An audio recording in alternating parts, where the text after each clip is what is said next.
Okay, they just want us to use these number lines to find our answers. So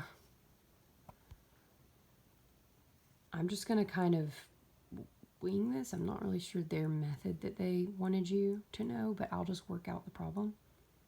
And maybe after we do a few, you'll be comfortable with it. So you should be doing this in your book too.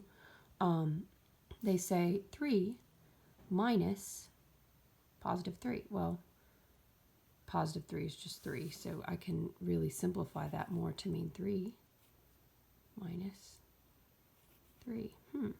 Well, let's start with this number. So we'll go to 0, and we'll go 1, 2, 3. And what's the next thing we do? 1, 2, 3. Ah, we're back to 0. This was an example of what did they call them?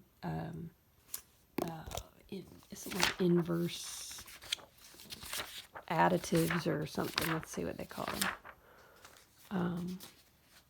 When they are like the exact opposite.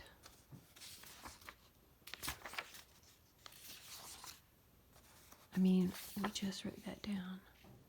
Oh, look, it was the answer to problem 6. And what term describes two numbers with the same absolute value but opposite signs? So yeah, they had the same absolute value, but once we brought that out of its parentheses as 3, because that's just what that means, positive 3, it was 3 and a negative 3. So they had, or you could write it like this if you wanted to make it look super correctly.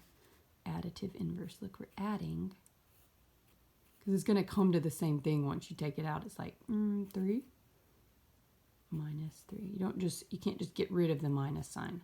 The plus sign is kind of naturally in front of anything unless we tell you otherwise, but the minus sign, if it's there, it needs to be addressed. Anyway, that was the answer to that problem, is 0. So you can write a 0 if you're writing in your book.